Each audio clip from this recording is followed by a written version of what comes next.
Bismillahirrahmanirrahim. Assalamualaikum warahmatullahi wabarakatuh. Halo teman-teman, jumpa lagi di channel Ojowedi.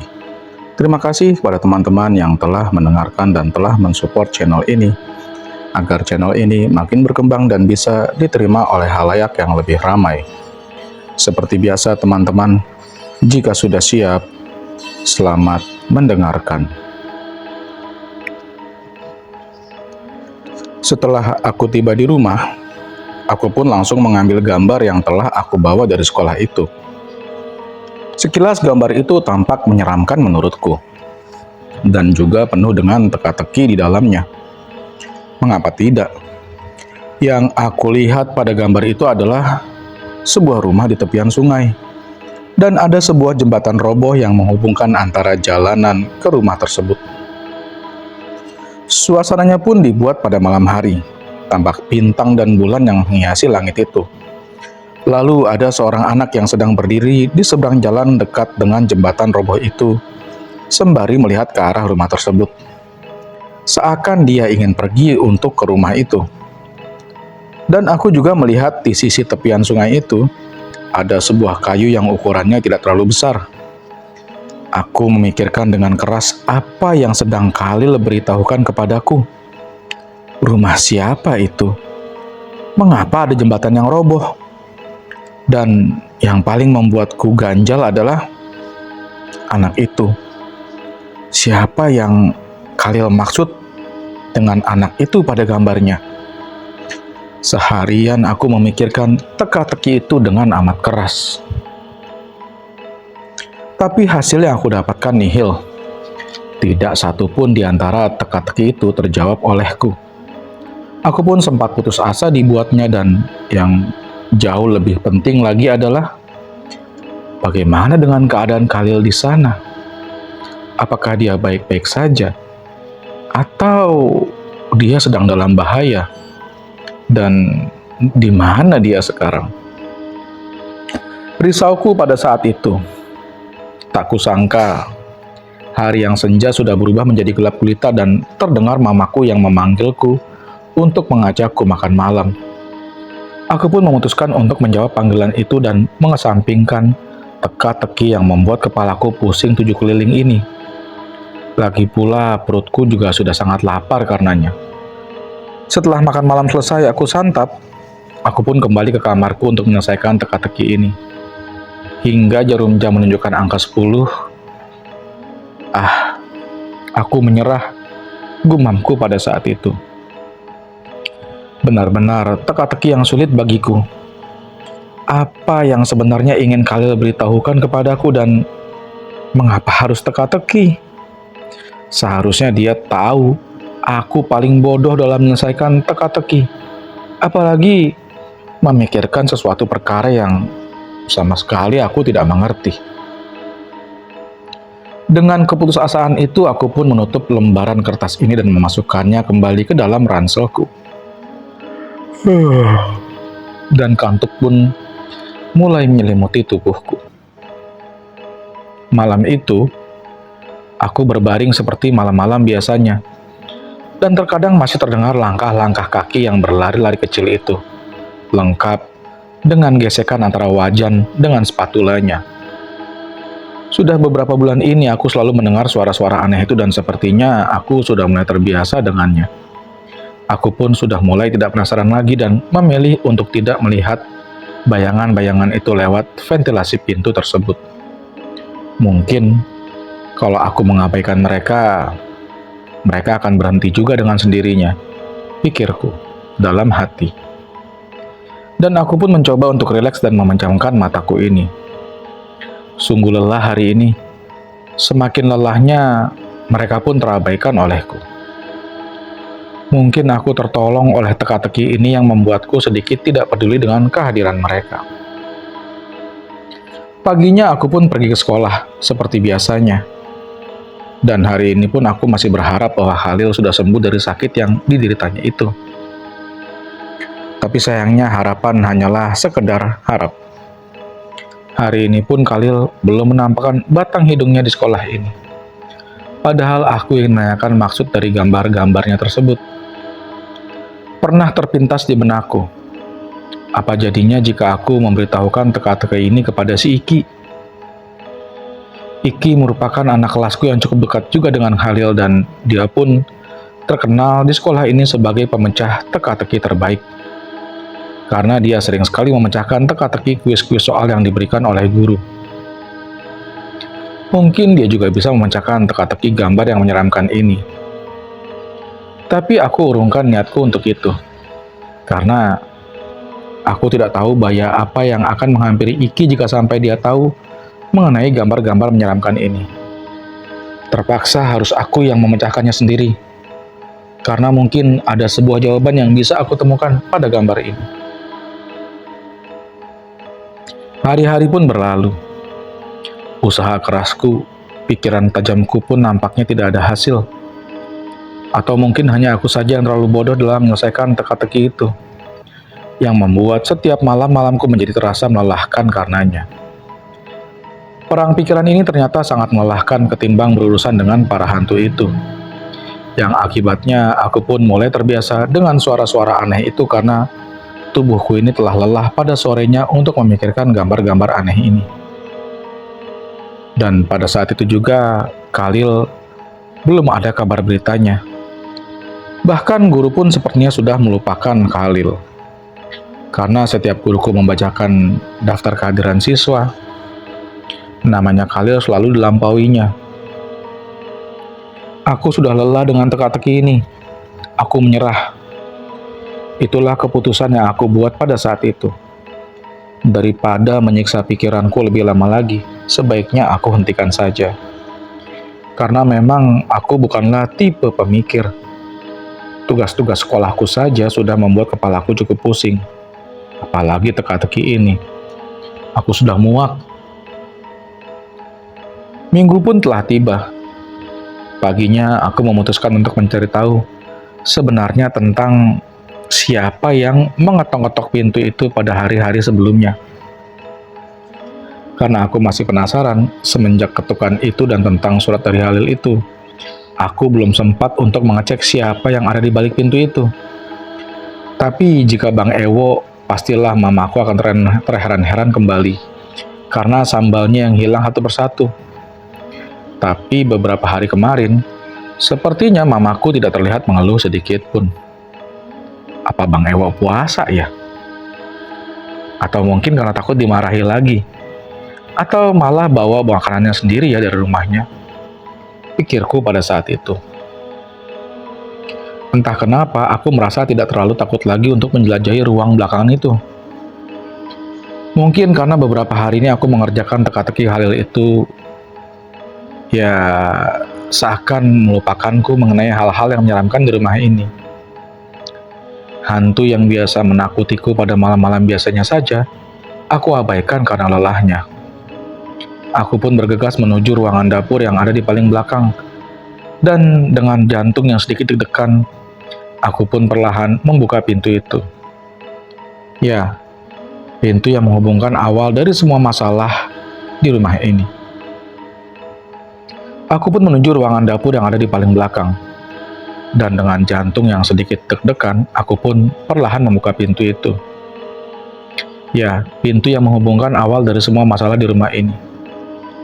Di saat aku membuka pintu itu, sekilas hawa yang ada di sekitarku menjadi mencekam.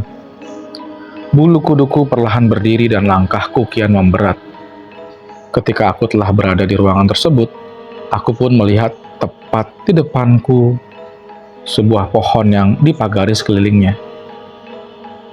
Aku pun sejenak terdiam ketika melihat pohon itu. Rasanya aku menjadi tenang di saat aku melihat pohon tersebut. Entah apa yang ada dalam pohon itu atau hanya firasatku saja. Lalu aku pun melihat gembok yang ada pada pagar itu telah copot. Padahal sebelumnya gembok yang ada pada pagar itu masih terkunci dengan rapi. Dan aku sangat ingat sekali. Tidak mungkin Bang Ewo yang melepaskan kuncinya tersebut. Karena semenjak Bang Ewo menginap di sini, tak ada satupun yang ke ruangan ini lagi.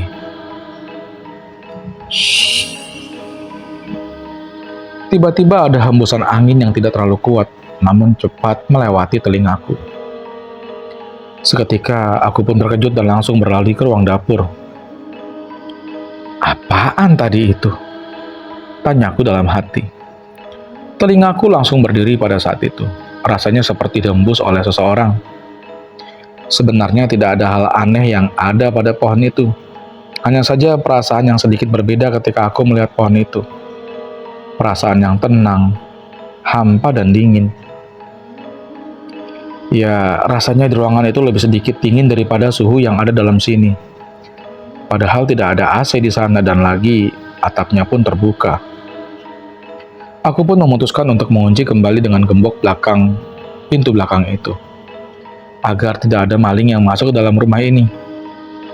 Oh iya, masih ada satu lagi pintu yang belum terkunci, ingatku pada saat itu. Aku pun langsung bergegas pergi ke halaman samping belakang untuk mengunci pintu yang sudah dibuka Bang Ewo waktu itu. Ketika aku telah mengunci pintu tersebut, aku pun sekilas melihat gudang berkas yang ada di depan pintu itu. Aku merasakan ada seseorang dalam gudang arsip itu, padahal tidak ada siapa-siapa ketika itu. Aku pun tidak ingin mengeceknya jauh lebih dalam lagi. Lantas aku pun langsung berlari menuju ruang tamu ketika itu. Sudahlah, aku tidak ingin lagi mencari tahu hal-hal yang seharusnya tidak aku ketahui, gumamku dalam hati. Ya, mungkin ada benarnya juga untuk mencari tahu hal-hal yang seharusnya tidak kita ketahui. Kalaupun hantu itu ada, biarlah tetap menjadi hal yang tersembunyi. Tak perlu dicari untuk mencari kebenaran bahwa hantu itu ada. Karena pada dasarnya dunia manusia dan dunia para hantu itu memang sudah berbeda. Ketika kita mencari-cari tahu tentang dunia yang berbeda itu hanya membuat gerbang antara manusia dan dunia hantu itu menjadi tidak seimbang. Itulah argumen yang bisa aku berikan ketika itu untuk diriku. Pemikiran seperti itu aku dapatkan ketika aku menonton anime kesukaanku yang berjudul Inuyasha, di mana sang peran utama memasuki dunia manusia dan begitupun sebaliknya yang pada akhirnya pembatas gerbang antara kedua dunia itu hilang. Yang mana kalau tidak ada manusia yang terjebak di dunia hantu, bisa jadi hantulah yang terjebak di dunia manusia. Dan setelah hari itu, aku pun menjalankan aktivitas hari-hariku dengan biasanya. Ya, walaupun para hantu itu masih saja menggangguku di setiap harinya, meski kini aku sudah terbiasa dengan hal-hal itu. Jadi aku tidak terlalu takut lagi ketika para hantu itu bermain di rumah dinas ini. Dan lagi ketika hari itu hingga kini Khalil pun belum masuk ke sekolah. Padahal sekarang kami sudah hampir memasuki akhir tahun kedua semenjak aku pindah ke rumah dinas ini. Dan masalah gambar yang Khalil berikan kepadaku, sampai akhir tahun kedua ini aku masih belum bisa menyelesaikannya. Aku pun berharap Khalil cepat kembali ke sekolah, karena aku sangat penasaran, ada apa sebenarnya dengan gambar ini? Dan pesan apa sebenarnya yang ingin Khalil sampaikan kepadaku mengenai gambar ini? Tahun kedua pun telah usai, masuk awal tahun ketiga.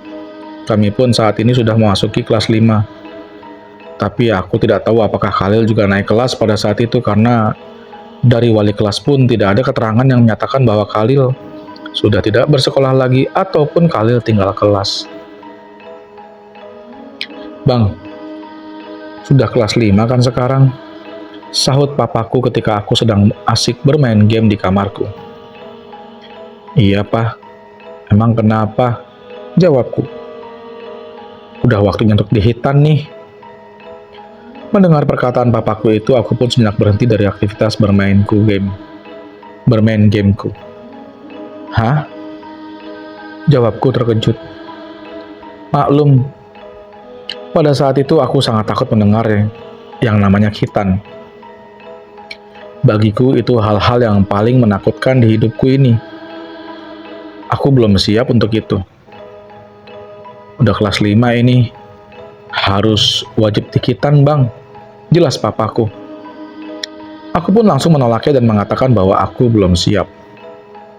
Tapi papaku meyakinkanku untuk dihitan dengan diiming-iming komputer. Bagiku itu adalah pilihan berat karena memang sudah beberapa tahun belakangan ini aku sangat mengidam-idamkan komputer. Karena beberapa tahun belakangan ini, aku juga sering untuk main ke warnet yang letaknya tidak jauh dari rumahku. Hingga mama dan papaku sering memarahiku karena terlalu sering keluar dan menghabiskan uang untuk itu. Lalu aku pun langsung mengiyakan apa yang papaku minta. Tapi pa, nggak sakit kan? Papaku hanya membalas dengan tawa candaan pada saat itu. Setelah beberapa minggu kemudian, hari H pun telah tiba. Ya, hari penentuanku di mana aku akan menjadi seorang laki sejati telah tiba. Aku pun beserta papa dan mamaku pergi ke puskesmas yang berada di sekitar perumahan yang letaknya tidak jauh dari rumah dinas ini. Seperti yang aku bilang sebelumnya, lingkungan ini sangatlah sepi. Meski banyak rumah-rumah bertingkat, tapi bagiku ini bukanlah perumahan yang mewah, melainkan perumahan yang menyeramkan, karena dikelilingi oleh pohon-pohon beringin yang besar-besar. Setelah aku sampai di puskesmas, tepat di depannya aku melihat masjid yang lumayan besar. Dan yang menjadi perhatianku adalah keranda-keranda mayat yang terletak berjejer tepat di halaman depan masjid tersebut. Bulu kuduku agak merinding ketika melihat keranda-keranda mayat tersebut. Karena aneh saja bagiku. Biasanya keranda-keranda mayat diletakkan di bagian belakang atau samping masjid. Tapi ini malah diletakkan tepat di halaman depan masjid. Seperti tidak ada tempat saja, padahal pekarangan masjid itu lumayan luas. Mungkin ada yang meninggal hari ini, pikirku dalam hati. Sebenarnya bukan hanya itu saja yang membuat bulu kuduku merinding. Awal kedatanganku ke puskesmas ini saja sudah membuat bulu kuduku tegak satu persatu. Pasalnya, suasana yang ada di puskesmas dan lingkungan ini sama sepinya dengan suasana yang ada pada lingkungan rumahku. Mungkin karena masih satu daerah kali ya, pikirku saat itu. Dan lagi hanya ada beberapa perawat saja yang ada di puskesmas ini. Padahal puskesmas ini tergolong besar dan juga bertingkat. Menurutku suasana di sini lebih menyeramkan daripada yang ada di rumahku saat ini. Ketika aku dan keluargaku menunggu di ruang tunggu, aku pun tanpa sengaja mendengar percakapan antara kedua perawat yang sedang bertugas ini.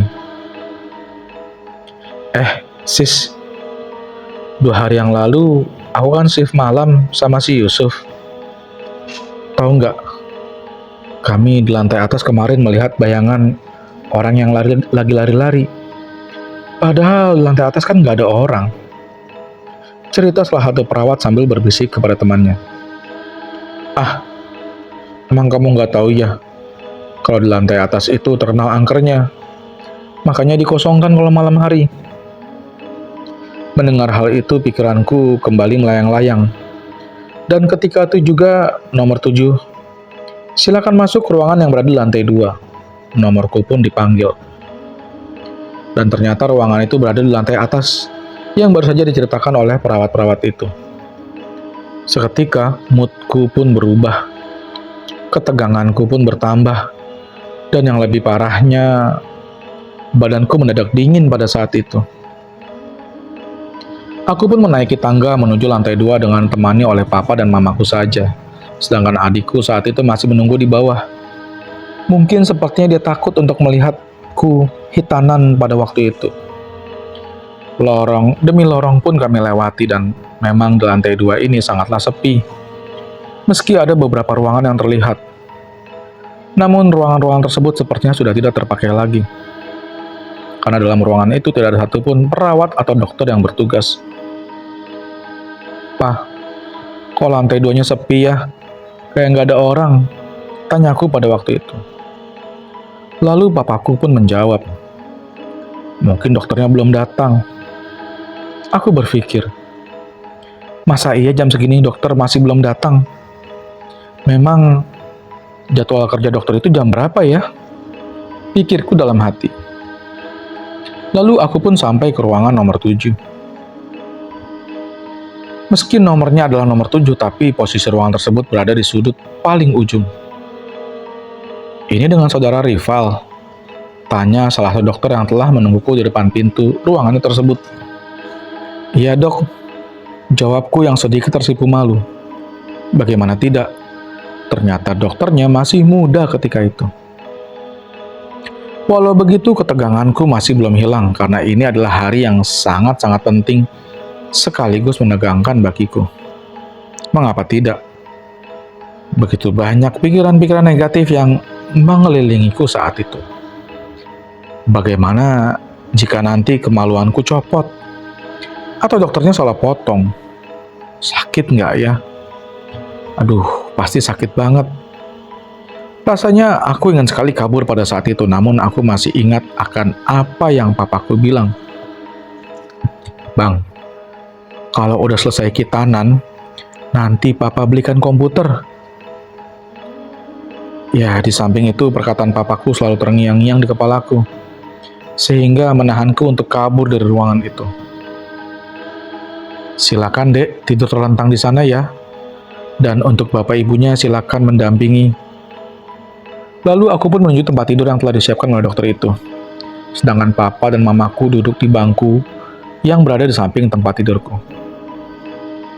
Tahan ya, ini nggak sakit kok. Lalu dokter itu pun menyuntikkan cairan pada kemaluanku ini. Sekilas kemaluanku pun rasanya tidak berasa apapun pada saat itu. Dok, sakit nggak dok? Aku takut dok. Dokter itu pun mencoba untuk menenangkanku pada saat itu. Nggak sakit kok, kan udah disuntik, udah kebal kok. Walau begitu tetap saja ngilu bagiku ketika dokter itu memulai untuk menghitankanku. Dan aku hanya bisa berdoa dan berzikir pada waktu itu. Dan setelah proses hitanku selesai, aku pun berjalan ke arah luar ruangan itu sembari memegang celanaku agar tidak mengenai kemaluanku pada saat itu. Sedangkan papa dan mamaku masih berkonsultasi dengan dokter. Ketika aku menunggu di luar ruangan dokter itu, sesekali aku menengok ke arah lorong-lorong yang agak menyeramkan itu. Di saat itu juga aku melihat ada tangga menuju lantai atas tepat di samping ruangan hitanku ini. Wah, lantai 2 aja udah sepi begini. Masa iya ada lagi ruangan di lantai atas? Aneh, pikirku saat itu. Tapi lebih anehnya lagi, ada seorang perawat yang baru saja turun dari lantai atas tersebut. Hingga aku pun bertanya kepada perawat itu. Sus, di lantai atas ruangan apa ya? Perawat itu hanya berjalan di depanku saja, tanpa menggubris pertanyaanku pada waktu itu. Sombong amat, kesalku dalam hati. Tidak lama setelah itu, orang tuaku pun keluar dari ruangan tersebut bersamaan dengan dokter itu. Aku yang masih penasaran dengan lantai atas itu kembali bertanya kepada dokter itu. Dok, di lantai atas itu ruangan apa ya? Dengan santai dokter itu pun menjawab, masih kosong dek, belum diisi. Dulu pernah ada tapi udah gak dipakai lagi. Lalu aku pun kembali bertanya, lah terus suster tadi ngapain ke atas ya dok? Ketika itu dokter itu pun langsung berubah moodnya dan menjadi sedikit terkejut. Ya dek, kita ke bawah lagi, pungkas dokter itu sembari mempercepat langkahnya. Ketika itu aku merasakan kejanggalan dengan ekspresi dokter pada saat itu. Kami pun sudah berada di lantai dasar. Papa mamaku sudah mengurus administrasi hitananku itu. Sedangkan aku menunggu di ruang tunggu dan terlihat dokter yang menghitanku itu mengobrol dengan temannya dengan wajah yang sedikit serius dan terlihat cemas sambil menunjuk ke arah lantai atas. Aku yang sedikit penasaran merubah tempat dudukku sedikit lebih dekat dengan dokter itu, agar aku pun bisa mendengarkan apa pembicaraan dari mereka. Ah, masa iya? Tanya salah satu teman dari dokter itu. Iya bener, tadi anak itu ngomong kayak gitu. Ih, serem. Jelas dokter tersebut. Aku pun berpikir sejenak. Ah, jangan-jangan dokter tadi itu... Sekilas aku pun merinding dengan apa yang aku pikirkan ketika itu. Apa iya perawat yang aku bilang sombong itu adalah hantu? Tapi kalau memang hantu, tapi kok bulu kuduku tidak merinding ya? ketika aku bertanya kepada perawat itu. Aku pun masih menerka-nerka dan masih di antara percaya atau tidak dengan kejadian itu. Lalu papaku pun memanggilku sehingga aku pun bergegas menuju mobil. Ketika aku berada di parkiran mobil, aku pun melihat sekilas ke arah jendela atas puskesmas ini. Terlihat jendela-jendela ruangan dari lantai atas, dari lantai dasar terbuka semua yang menandakan bahwa ruangan tersebut tidaklah kosong. Dan sedangkan di lantai 2-nya hanya terlihat satu jendela yang terbuka, sedangkan jendela-jendela lainnya tertutup. Oh, itu pasti tempatku hitam tadi. Lalu aku pun melihat ke lantai 3-nya, yaitu lantai paling atas dari puskesmas ini. Dan aku melihat semua jendela-jendela pada lantai 3 ini tertutup. Lalu aku pun masuk dalam mobil dan perlahan papaku menghidupkan mobil tua ini dan berjalan dengan lambat. Aku pun membuka kaca mobil ini sembari melihat terus ke arah lantai 3 pada puskesmas ini. Karena aku masih penasaran apa yang dilakukan suster itu di lantai atas yang ruangannya tertutup semua. Sembari aku memikirkan hal itu, tiba-tiba aku melihat jendela lantai atas itu terbuka dengan perlahan. Aku pun langsung menutup jendela mobilku dan menghadap ke arah depan. Kok kebuka? Aku pun tidak berani menengok ke arah belakang lagi. Takut sesuatu hal yang tidak aku ingin lihat malah terlihat nantinya. Setelah tiba di rumah, aku pun mencoba untuk bersikap tenang dan bersikap seolah aku tidak melihat apapun ketika di puskesmas tadi. Sebenarnya ada apa sih dengan lingkungan ini? Kenapa semuanya tampak menyeramkan? Kesalku ketika itu. Aku pun memutuskan untuk tidak memikirkan terlalu keras lagi dan lebih mengalihkan perhatianku kepada game PlayStation milikku sembari mengkode-kode papaku mengenai janji yang telah kami sepakati sebelumnya. Gimana, Pak? Kapan kita belinya? Tanyaku. Sabar ya, Bang. Tunggu kering dulu, pungkasnya. Ya, mau nggak mau harus menunggu ketanku ini mengering. Kalau masih basah seperti ini, aku ke toko komputer dengan papaku pun bisa-bisa jahitannya pada lepas semua. Jadi terpaksa aku harus menunggu sedikit lebih lama lagi untuk mendapatkan komputer idamanku itu. Malamnya aku pun bergegas untuk tidur. Tapi anehnya, suara-suara yang biasanya menggangguku pada malam hari tidak terdengar sama sekali. Padahal waktu itu juga sudah menunjukkan jam 11 lewat 5 menit. Besoknya jahitanku masih belum mengering, jadi aku pun diliburkan dari sekolah dalam beberapa hari ke depan. Dan hari-hari liburku pun aku memanfaatkannya untuk bermain game PlayStation seharian. Sempat bosan sih aku dengan PlayStation ini karena sudah waktunya untuk beralih ke komputer. Dan selama beberapa minggu belakangan ini pun, aku juga lebih sering main di warnet daripada mainkan joystick PlayStation-ku ini. Saking bosannya, aku pun berjalan dengan memegang kain sarungku ke arah halaman belakang dan sekilas aku melihat ayunan yang selama ini tak pernah aku mainkan sebelumnya. Udah hampir 2 tahun ayunan itu nggak pernah ada satupun orang yang naikin. Padahal kemarin ini juga, keluarga dari jauh banyak yang ke rumah. Tapi mereka malah nggak melirik ayunan ini sama sekali. Mungkin karena kesannya angker kali ya, gumamku dalam hati. Memang sih, keberadaan ayunan ini agak menyeramkan karena tepat sekali terletak di samping pohon beringin besar ini. Ditambah lagi, aku juga pernah bilang ke mereka bahwa malam hari, ayunan ini sering bergerak sendirinya. Aku pun duduk di ayunan itu sembari melamun dan menikmati angin yang sepoi-sepoi pada saat itu. Seakan membawaku akan suasana yang tenang, menenangkan tersebut. Tidak terasa hari pun sudah mulai senja. Aku pun masuk dalam rumah dan memulai aktivitasku pada malam harinya.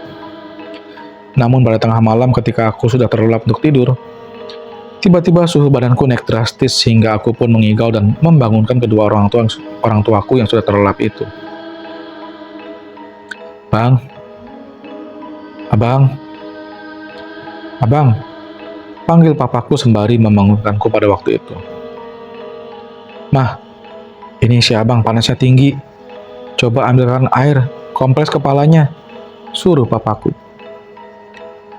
Sekujur badanku berkeringat ketika itu. Tapi anehnya, yang aku rasakan pada saat itu malah dingin menggigil. "Pa, dingin, Pa," keluhku pada saat itu. Papaku pun mencoba untuk mengkompreskan kepalaku dengan air es yang sebelumnya telah disiapkan oleh mamaku. "Gimana abang, Pa? Gak apa-apa kan?" tanya mamaku khawatir. "Abang sepertinya meriang nih." Malam itu pun papaku menyibukkan dirinya untuk mengganti setiap kompresan yang ada di kepalaku hingga aku pun terlelap.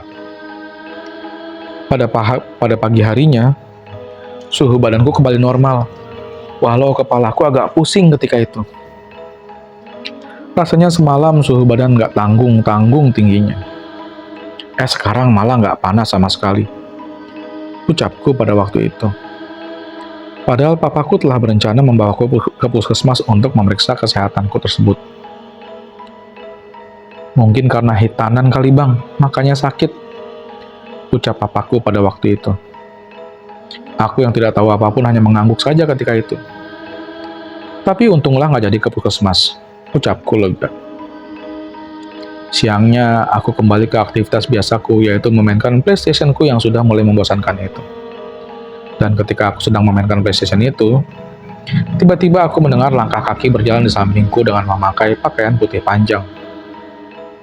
Aku pun hanya melihat sekilas karena lebih fokus kepada permainanku pada saat itu, lalu berpikir, paling si mama. Tapi anehnya mamahku malah terdengar sedang bernyanyi dari arah dapur. "Ma, ma," teriakku pada saat itu. Mamaku pun berjalan dari arah dapur menuju ke kamarku. "Iya bang, kenapa?" Lalu aku pun terkejut.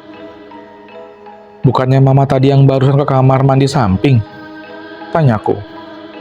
"Enggak kok bang, mama di dapur aja dari tadi." Dan aku pun hanya bisa terdiam saat itu, seolah aku sudah tahu apa penyebabnya. "Oh, mereka lagi ya," ucapku.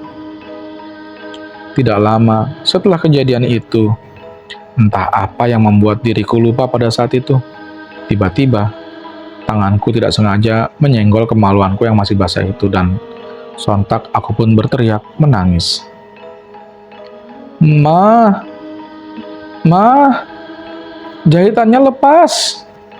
Mamaku pun langsung berlari ke arahku dan melihat ke arah lantai yang sudah berceceran darah.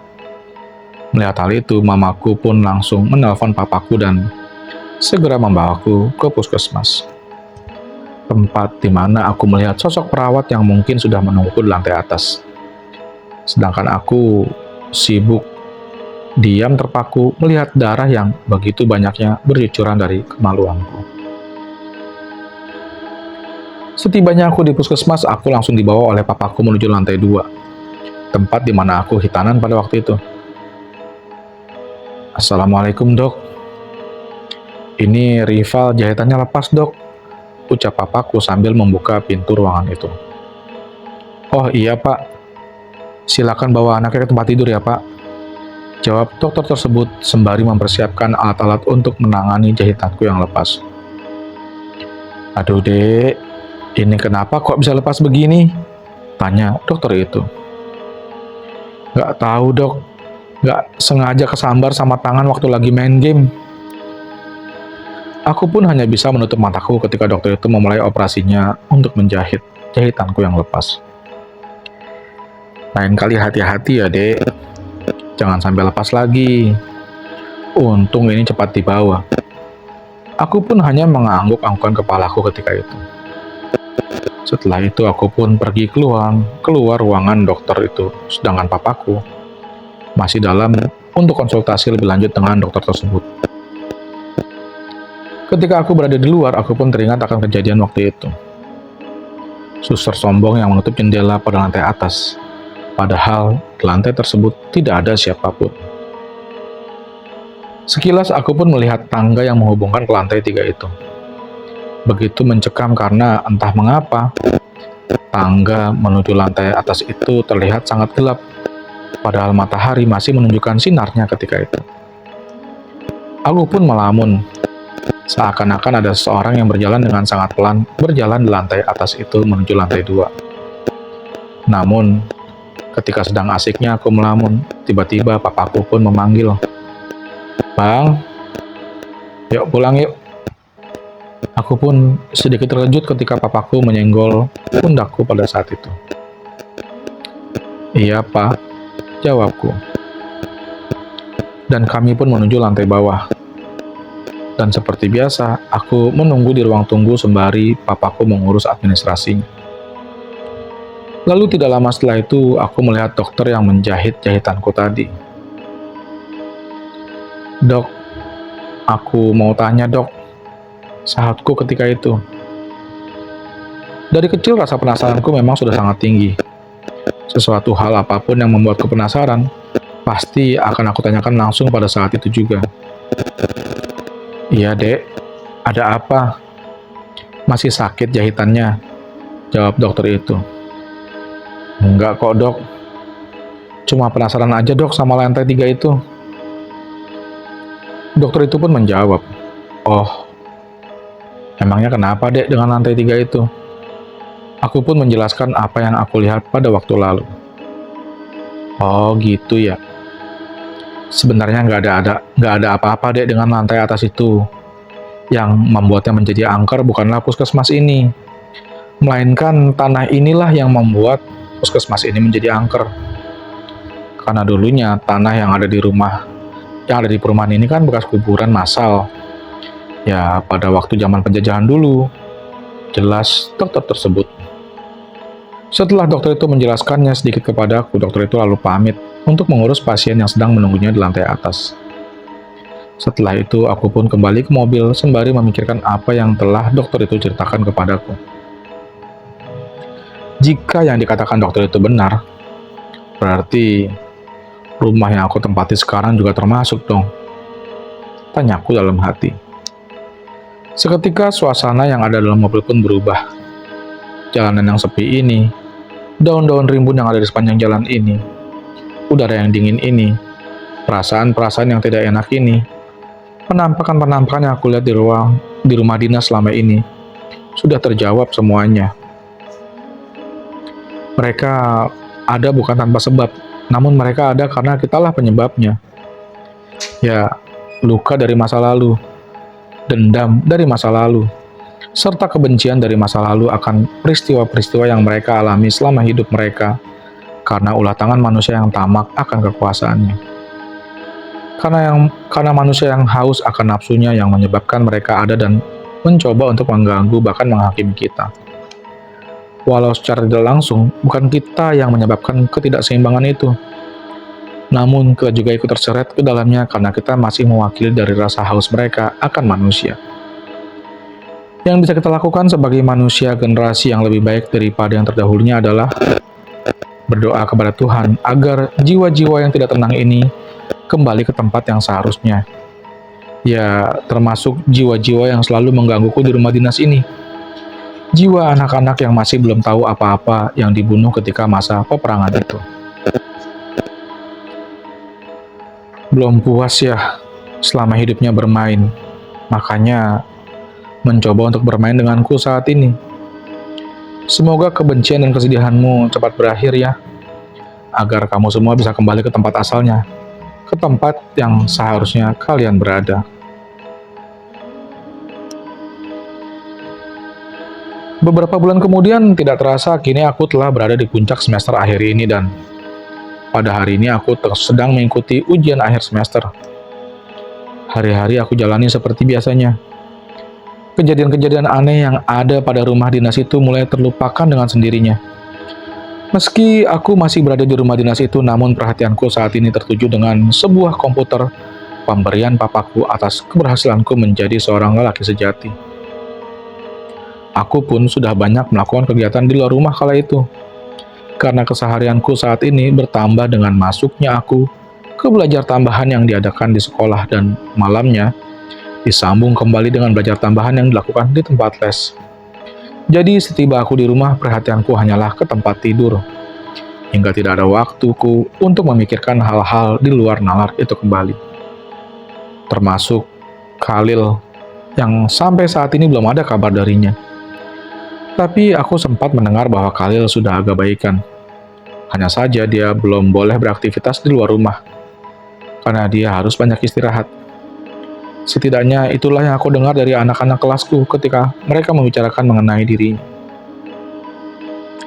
Ujian akhir semester pun telah usai. Aku berharap nilaiku tidak jelek-jelek amat, karena bagiku naik kelas saja sudah sangat bersyukur kala itu. Ya maklum, nilaiku dari awal sekolah sampai saat ini tergolong pas-pasan. Tapi untungnya akan selalu ada teman yang dapat diandalkan kala itu. Jadi mungkin aku bisa saja naik kelas walaupun nilaiku tidak 100% murni. Tapi dari hasil kerja kerasku selama ini, ya mau bagaimana lagi?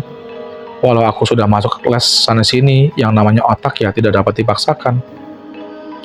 Beberapa minggu setelah ujian akhir semester selesai, tepatnya pada tanggal 30 September 2009, kota kami diguncang gempa yang sangat dahsyat dan menyebabkan keadaan kota di kala itu benar-benar hancur dan berantakan. Pasca gempa, kota kami sekilas menjadi kota mati, karena kantor-kantor pusat perbelanjaan, jalanan, sekolah-sekolah, dan lain sebagainya menjadi mati total selama beberapa bulan. Hingga rumah dinas pun menjadi hancur berantakan karena kuatnya gempa pada waktu itu. Katanya akan ada tsunami besar yang akan melanda kota ini. Omku pun memutuskan untuk kembali ke Bandung dan kami pun juga memutuskan untuk pergi dari rumah dinas itu dan kembali ke rumah lama kami yang berada di pinggiran kota. Rumah lama kami itu jauh lebih aman daripada tempat yang kami tinggali saat ini, karena rumah kami itu termasuk dalam zona aman dari tsunami. Beberapa minggu setelah gempa reda, sangat banyak isu miring mengenai pusat kota kala itu. Di antaranya ada yang bilang bahwa mereka mendengar suara orang-orang yang menangis meminta tolong di bangunan-bangunan sudah hancur dan tak berbentuk itu. Ada juga yang bilang bahwa ada seorang sopir angkot yang waktu pada malam hari menaikkan seorang perempuan di depan hotel yang sudah hancur. Dan ketika sopir itu meminta ongkos si perempuan, namun perempuan itu malah menghilang. Tidak sampai di situ saja, bau mayat-mayat korban reruntuhan itu sangat jelas tercium sepanjang kota ini. Yang konon katanya jika kita mencium bau dari mayat-mayat tersebut, bisa-bisa tulang kita semuanya akan keropos. Pada waktu itu ketika gempa terjadi, kami langsung mengungsi ke rumah lama kami tanpa membawa barang-barang kami sedikit pun. Setelah 1 minggu pasca gempa, barulah kami kembali ke rumah dinas itu untuk mengambil semua barang-barang kami yang tertinggal di sana. Diangkut dengan bantuan mobil pickup yang telah kami sewa sebelumnya. Kondisi rumah dinas pada saat itu sangat berantakan. Bagian atapnya nampak bolong dan dinding-dinding rumah yang kokoh ini menjadi retak dan sebagian ada juga yang hancur. Bagaimana tidak? Kekuatan gempa pada kala itu sebesar 7,6 skala Richter. Tapi anehnya, ada bagian ruangan yang sepertinya tidak terkenal oleh dampak gempa tersebut. Ya, bagian ruangan yang paling menyeramkan di rumah ini. Bagian belakang, tempat segala awal mula mimpi buruk itu dimulai. Tidak ada bagian yang retak ataupun atap-atap yang bolong di sana. Semuanya nampak normal, padahal di ruangan depan sudah sangat berantakan karena gempa itu. Dan pada akhirnya kami pun meninggalkan rumah dinas itu dengan keadaan yang sangat berantakan dan kembali ke rumah lama kami. Pada tahun berikutnya, 2010, selama beberapa bulan pasca gempa belakangan ini, pusat kota seakan sudah menjadi kota hantu. Karena di sepanjang jalan pusat kota ini hanya terdapat puing-puing bangunan yang telah hancur rata dengan tanah. Tidak hanya itu, bau-bau mayat saja masih tercium menyengat. Padahal katanya semua mayat-mayat itu telah dievakuasi dan dikuburkan secara massal. Kabar miring pun kian meluas di media sosial. Ada yang mengatakan bahwa masih ada orang yang hidup di puing-puing bangunan tersebut. Karena pernah terdengar berita bahwa ada seorang pemulung ketika malam hari, ia berjalan di sekitar puing-puing bangunan itu untuk mencari barang-barang sisa reruntuhan tersebut. Ia mendengar suara seorang anak kecil yang sedang menangis sembari meminta tolong. Padahal sudah diyakini bahwa semua jenazah pada saat itu telah dievakuasi oleh tim medis. Maka dari itu, pemerintah setempat memutuskan untuk mengadakan sholat gaib massal untuk menenangkan jiwa-jiwa yang tidak tenang tersebut. Beberapa bulan berikutnya, suasana di pusat kota pun sudah mulai membaik. Toko-toko sudah mulai banyak yang dibuka. Bangunan-bangunan yang hancur pun sudah mulai direnovasi. Dan sekolah-sekolah serta perkantoran yang sempat diliburkan kini telah beroperasi seperti sedia kalanya. Memang tidak bisa dipungkiri lagi bahwa bencana gempa pada tahun 2009 lalu itu sangat banyak menyisakan duka mendalam bagi masyarakat di kotaku ini. Terutama bagi keluargaku juga, karena salah satu sepupuku meninggal akibat gempa tersebut. Ia terkurung di bangunan tempat ia belajar tambahan. Padahal kata orang-orang yang selamat di tempat itu, sepupuku itu sempat keluar dari bangunan itu. Namun, ketika diusukan tsunami oleh sebagian masyarakat setempat, ia terpaksa masuk kembali ke bangunan tersebut dan berakibat bangunan itu roboh dan menindih seluruh anak-anak yang ada dalam bangunan itu. Sungguh menyedihkan. Aturannya selamat, namun karena mendengar isu yang tidak benar itu malah berujung pada malapetaka. Semoga ia tenang dalam sana. Amin. Sekarang aku sudah berada di kelas 6 dan ini adalah hari pertama aku masuk sekolah pasca gempa tahun 2009 lalu. Ada Halil, sahut salah satu anak kelas sambil menunjuk-nunjuk ke arah pintu masuk kelas. Aku yang ketika itu sedang tidur-tiduran, tiba-tiba menegakkan kepalaku dan melihat ke arah yang ditunjukkan anak itu. Halil, sapaku ketika itu. Wah, rasanya sungguh bahagia melihat teman lama yang tak bersua kini berada di depan mata. Apa kabarmu, Lil? Sehat? Ucapku sambil menepuk pundaknya kala itu. Alhamdulillah, Val. Baik ini. Sudah lama juga di rumah. Bosan. Jawabnya sambil tertawa cekikikan. Iya. Kamu kelamaan di rumah. Nampaknya keadaan tubuhnya saat ini sudah lumayan sehat dari yang sebelumnya. Sekilas aku pun teringat akan gambar yang dibuat oleh Halil. Oh iya, Lil. Gini, gambarmu kemarin itu buat aku kan? Tanpa basa-basi, aku pun langsung menanyakan hal itu kepadanya. Gambar yang mana? Jawab Halil dengan ekspresi sedikit kaget. Itu loh, yang kamu letakkan di bawah meja sebelum kamu sakit itu. Terlihat Halil sedang berpikir kala itu. Gambar teka-teki itu. Aku pun langsung menganggukkan kepalaku. Ya, itu cuma teka-teki. Sebenarnya buat anak-anak kelas ini, kan lagi musimnya pada waktu itu. Aku pun kembali bertanya seolah tak percaya apa yang Halil katakan ketika itu. Hah? Cuma teka-teki? Bukannya itu untukku, Lil? Halil pun menggelengkan kepalanya dan menjelaskan bahwa gambar yang ia buat ketika itu memang untuk anak-anak kelas ini. Namun, tidak sempat ia mainkan teka-teki itu karena besoknya ia keburu sakit. Memang sih, pada waktu itu di sekolahku lagi musim-musimnya anak-anak kelas membuat teka-teki bergambar seperti itu. Tapi aku tidak menyangka saja. Jadi tidak ada hubungannya dengan rumah dinas itu. Perasaanku ketika itu sedikit kecewa, tapi juga sedikit lega. Karena gambar itu tidak ada kaitannya dengan apa yang aku alami selama ini. Oh iya, Val. Ternyata penampakan yang kami lihat di rumah Fajar dulu itu bukan hantu loh. Tiba-tiba, Khalil mengalihkan pembicaraan dan mencoba untuk membicarakan hal yang dulu pernah kami bahas sebelumnya. Loh, bukan toh? Terus apa? Tanyaku penasaran. Cuma orang gila. Kemarin dia udah diangkut sama mobil dinas dari rumah sakit kejiwaan. Pungkasnya sembari tertawa, cekikikan. Lah, jadi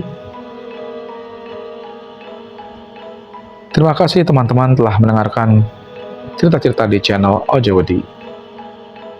Akhir kata, wassalamualaikum warahmatullahi wabarakatuh.